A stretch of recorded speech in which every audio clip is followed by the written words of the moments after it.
Welcome to A Little Idea, a series of discussions about books, how to put them together, where to take them, and to create a story, and how to create a story that you are truly proud of. If you are someone who is looking to tell a story, you can't rest until you've committed that story to page, this is the series for you. Over the last 4 weeks, we've covered completing a manuscript, the options available when getting a book published, the value of investing in a good editor, the process of getting your book designed and printed. But today, in our final episode, we're going to be getting into the world of getting your book out there into readers' hands. How do you go about marketing a book? What are some key tips and tricks to help your book along the way? Joining me tonight is Debbie McInnes. She's been involved in public relations for over 30 years, establishing her boutique agency, DMCPR Media, in 1993. Amongst her many achievements, she's been responsible for big brand author campaigns such as Barbara Taylor Bradford, Jackie Collins, Jack Bradham, and Oliver Sacks, and it's a pleasure to welcome her to our show. Debbie, welcome to A Little Idea. Hi, Nick. How are you? I'm very good, thank you, and it's wonderful to have you here.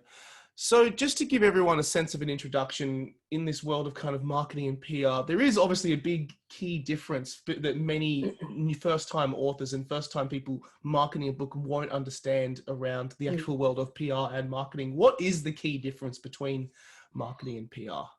Well, Nick, the difference between marketing and publicity is that marketing includes paid space advertising. So if you see an ad in the paper, it's been paid for, which means it guarantees your space in the newspaper.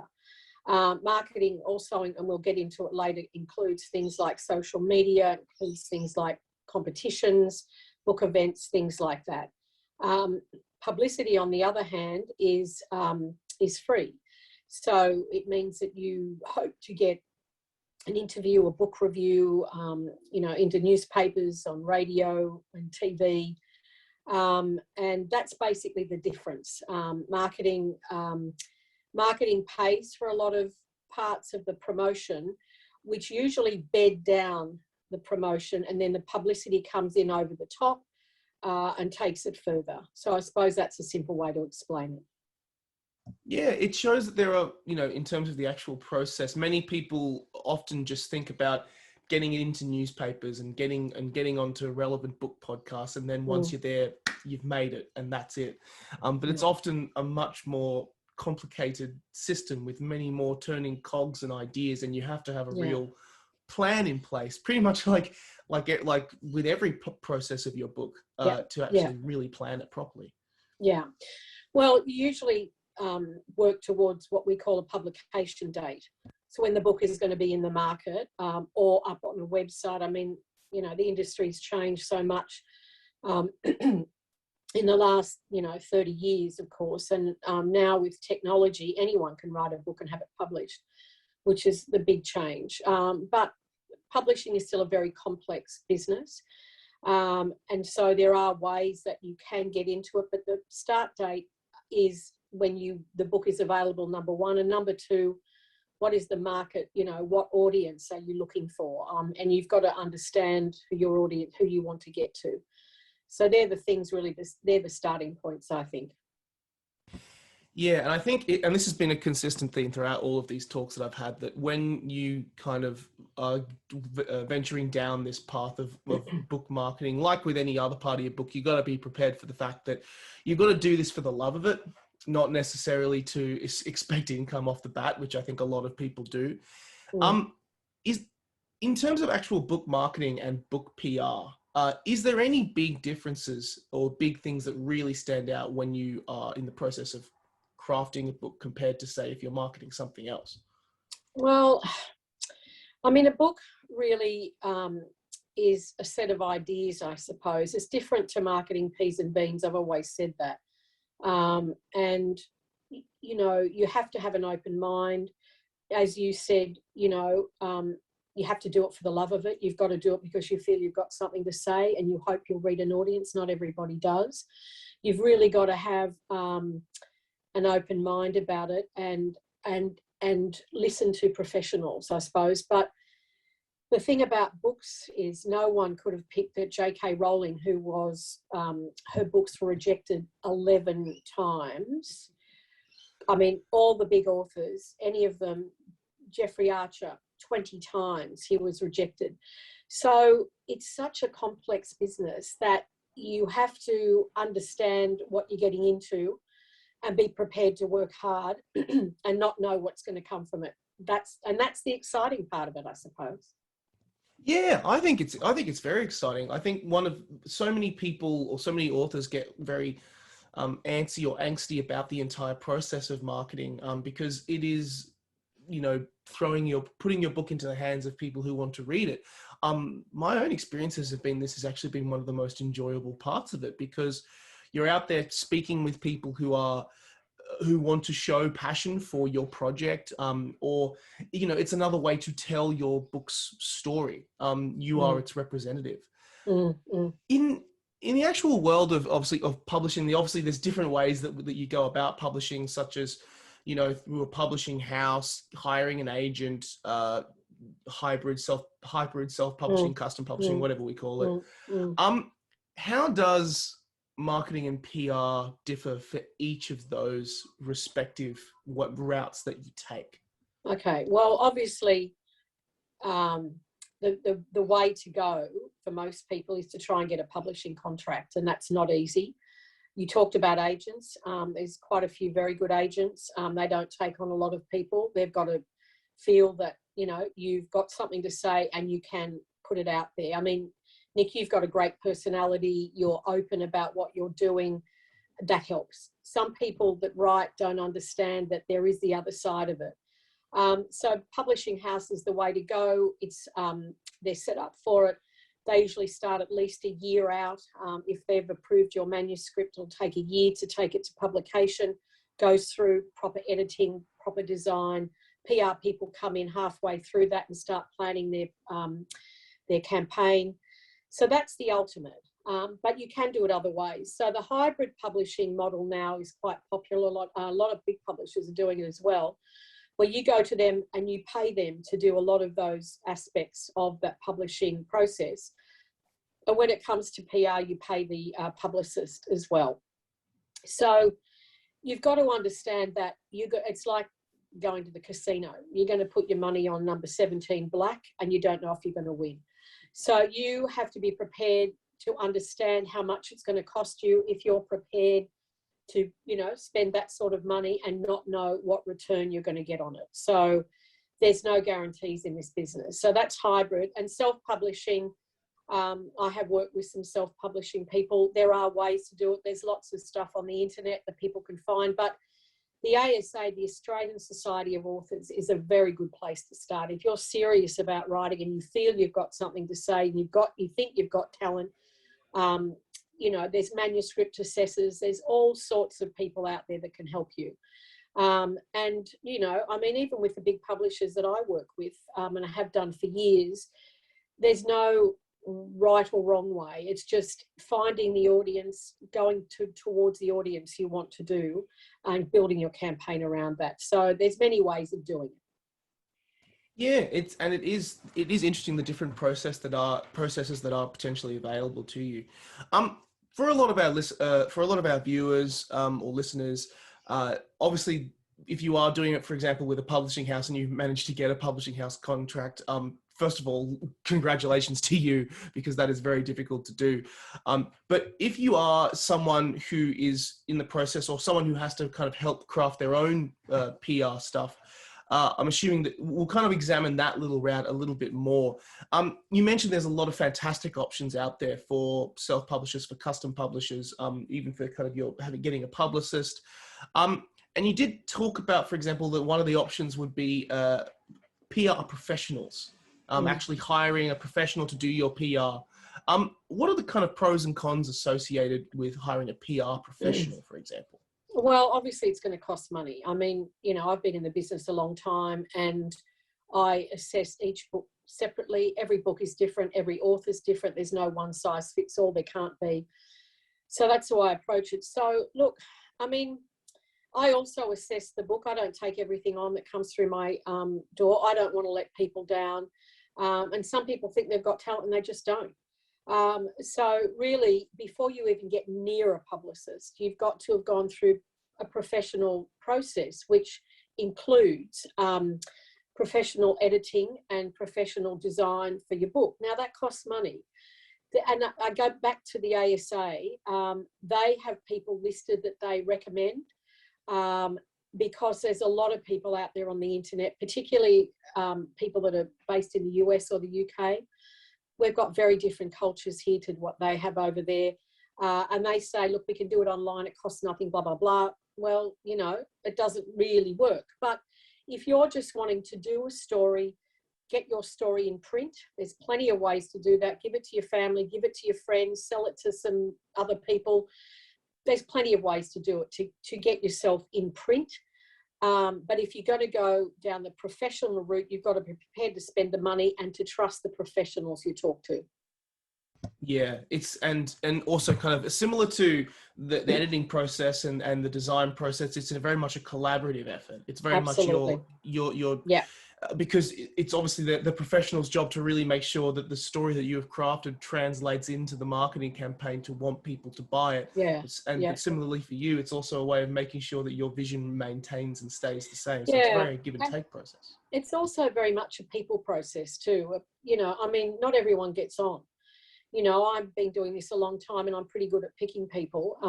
And if I start having a conversation and I think, I can't work with you, I don't, you know, and conversely, people might say, you're not right for me. So it's not all going to happen at the beginning. You've got to do your research but you've really got to understand why you're doing it, because it's not for the faint-hearted. I mean, Nick, you've been through it. You've got to have passion. You've got to trust yourself, trust the people around you, and hope that what you're putting in place is going to work. Because people come into my office and say, oh, what makes a book sell? And I say, well, if I knew that, I'd be on a yacht in the Bahamas. I have no idea. You know, so all I know is that I love being involved with books. I have ever since I started, and that hasn't changed. And I love meeting new people, seeing what ideas they have, but I don't guarantee anything. I just say, let's go, let's have a go, you know? Yeah, I think it is a real exact science trying to predict when you can sell a book or what sells a book. It's always to do with the times, what people are interested in, what's trending, what isn't. There is no guarantee. But what matters is, I think, and for many people listening, is that you just get the book out there and find your audience that is genuinely interested. And it's important that you do that research and that engagement. Yeah. If you can't afford a PR professional, if you have to do it yourself, and I have had personal experience in that with my book, all of the PR and marketing I did was all self-organized. What are the major things that you need when you are putting your PR together? So you are pitching to podcasts, to newspapers. What are the sort of things that just are basic bread and butter that you need to get right when it comes to doing your own PR? Well, you've got to understand the media you're going to. You know, you can't waste their time. They're busy people. I mean, obviously you need a press release. Again, there's a lot of ASA, there's a lot of tools online. Don't forget that besides the major publishers, thousands of books are published in Australia each week. Especially each month. So they're lobbying on literary editors, you know, podcast desks all over the country. So you've got to make sure that what you're doing is absolutely as professional as it can be. But yeah, you can produce your own press release. I mean, I always say start local, you know. I always say go and meet your bookstore and tell them what you're doing, get in touch with your local paper, you know, start local and see how you go. And you might find that when you start it, you might find it's not for you.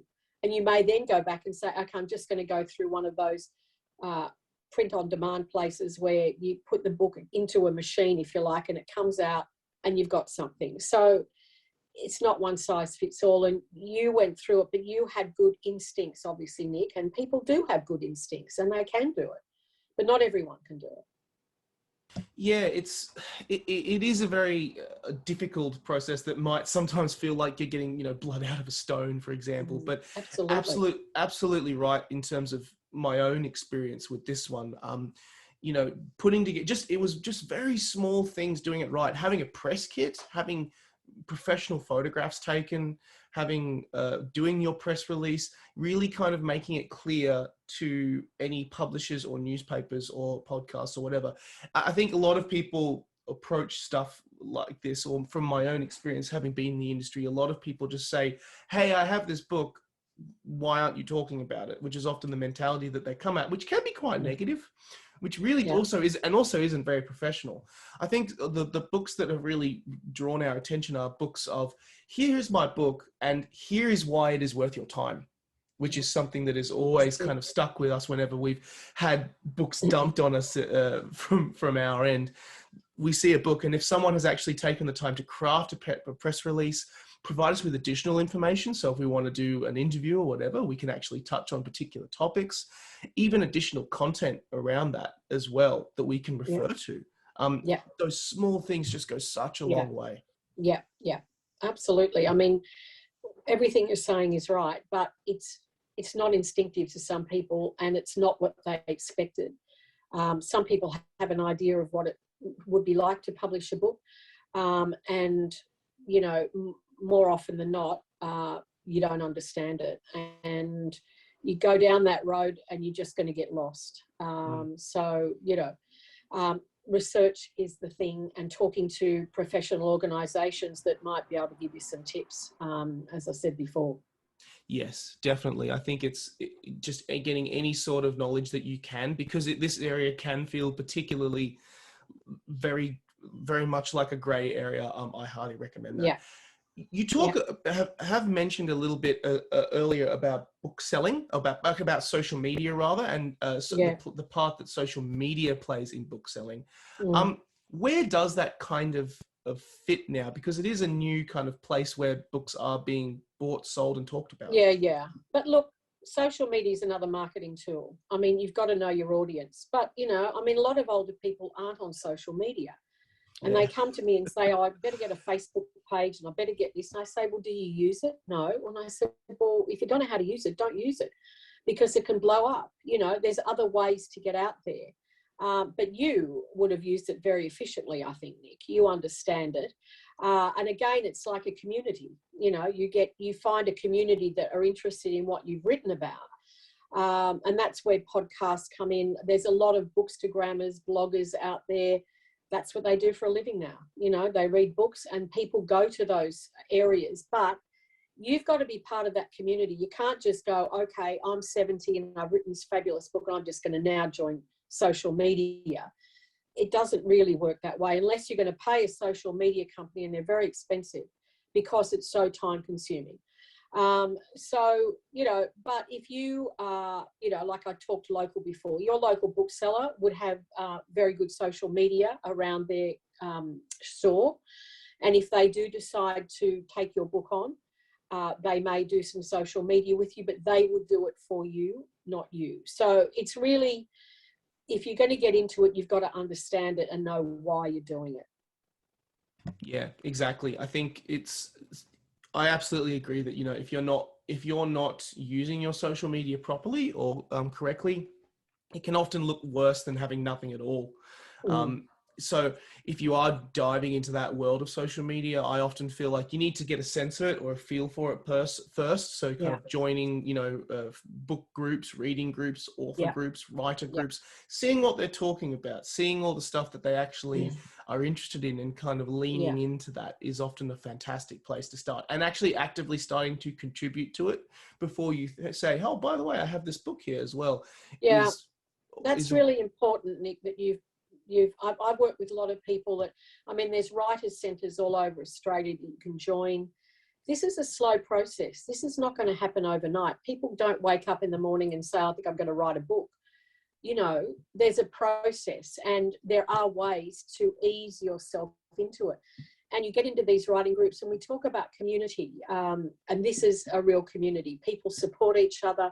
If you are willing to learn, I mean, there's plenty of university courses and stuff you can do, but, you know, you've got to be willing to put the hard yards in, or you won't get out of it what you put in, because the process is part of the whole deal, really. You know, it is learning so much as you go along. And any good writer you speak to, I mean, they hone their craft. They just don't sit down and write a book and then put it out there. It does not happen. Yeah, there's a whole process. It's everything to it. It's very valuable. You Yeah. talked a little bit about bookstores and physical events just before, and I want to kind of come back to that and talk a little bit more about that, because from my own personal experience, the experiences and conversations with bookstores are invaluable. They are kind of a big part of book sales for me personally, and the conversations that you have with both the bookstore owners and also people who you run into, I think are huge. What does that kind of bookstore engagement and those kind of physical events, whether it be doing a book signing or even a physical book launch, what do they provide for you in terms of book selling? If you've got to the point of publishing your book, whether it be yourself or through a publisher, booksellers, particularly in Australia, we've got a very robust independent book selling landscape here. And the thing about books is that people that are involved in it love books, and they love ideas, and they love talking about them. So a local bookstore can organise an event for you, a launch event, or, something where people can come along. I mean, normally they'll want you to bring your friends along who are only too happy to support you, but also they'll put it in their newsletter, they'll let people know, they'll talk to people about it. I mean, the beauty of book selling is that, and I did it a bit in between jobs and I loved it, is hand selling. It's talking to people about something you've read and sharing that passion. And I use that word passion a lot because, book selling is part of the arts, and in this landscape we're in at the moment, it's a difficult time, but books are going really well because people are realizing when they read a book, they're using their imaginations. And so it's sort of this circular economy, I like to call it, where we're all in it together. But you've got to have the right attitude. And certainly, we talk about Matthew Riley. He printed his own books, put them in a bookstore. A publisher walked in, picked it up, read the back and rang him and said, come and see me, and the rest is history. I mean, so things like that do happen, but not very often.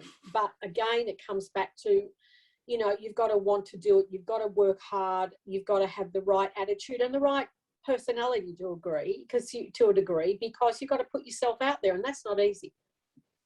Yeah, it really isn't. But I think if you do want to kind of engage with those bookstores, it is honestly, to go, one of the funnest parts of the process, because you're chatting with other people, be it booksellers or people who are as passionate and love books as much as you do. You have conversations about the writing process, books that you're reading. I've gotten so many recommendations from people who I've just ran into at like signing events or that I've been involved in. And it's made my to be read pile go to the roof. But it is, honest to God, one of the funnest and most enjoyable parts. And additionally, within the context of working within the industry, it is, those relationships with particular bookstores are so important, especially if you are just getting started and just getting out there. Often when I've done author signings at one bookstore, that helps you get signings at another bookstore, because it shows that, first of all, not just that you're willing, but that you can conduct yourself in a professional manner in this space, and that you can be something that is worth that bookseller's time. It shows that. And also, you can't assume anything when you come into this. People assume lots of stuff around publishing and book selling and so on, and you have to be respectful and speak to people in a way that you're learning about it, and you're prepared to learn, you're prepared to take advice and listen to people. That's really important too. Yeah, absolutely.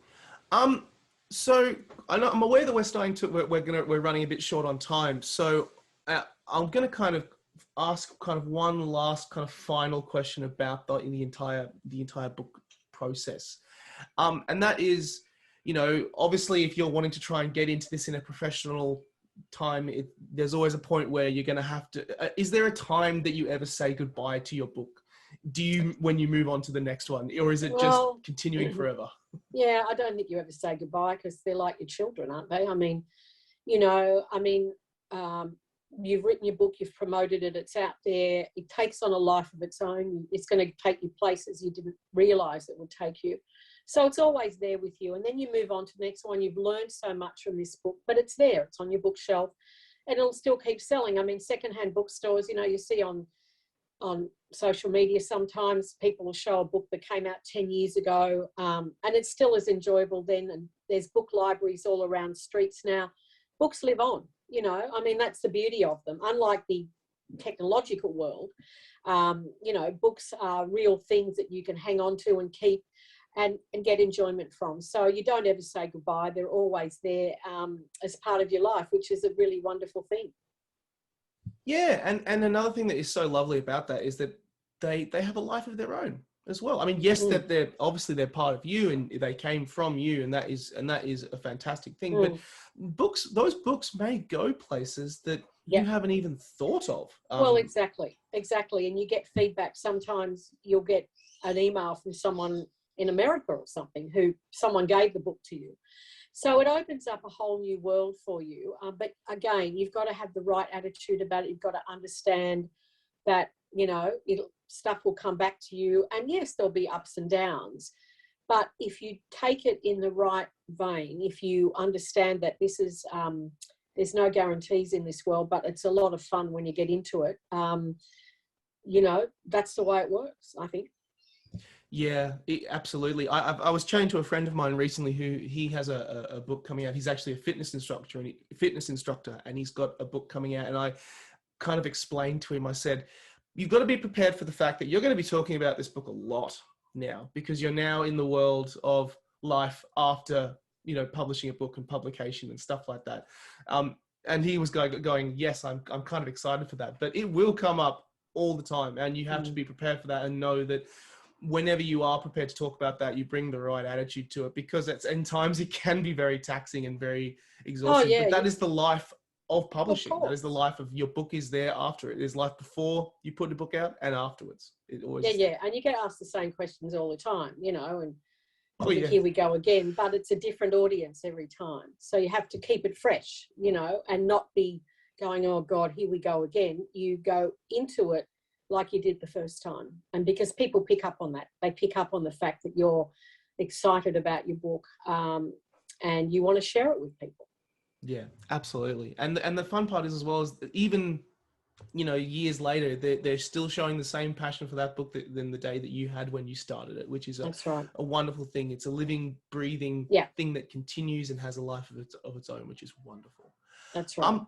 I could talk to you all day about marketing and PR, but I know that you are an incredibly busy person. You have things to do, people to see. Thank you so much for your pearls of wisdom, Debbie. It has been such a pleasure chatting to you. For me too. Thanks so much, Nick. Goodbye. Goodbye. And for all of our listeners, I'll also attach a link to DMCPR Media in the description as well, so you can go and check them out for yourself. Additionally, we've talked about the ASA, the Australian Society of Authors as well. I will include links in the description to that as well. But with that brings us to the episode, our final episode in this series, A Little Idea. I'd like to wish a special thank you to Debbie, as well as all of our guests over the past few weeks.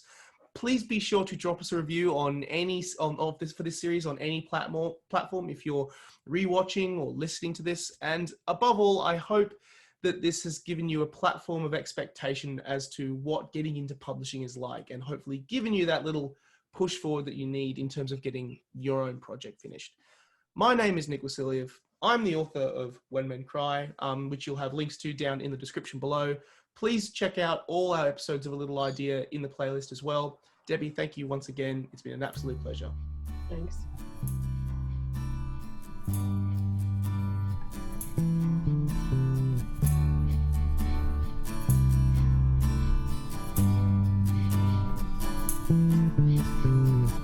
I never really noticed the morning sun till the winter came along and stole it all. And if the clouds would only just go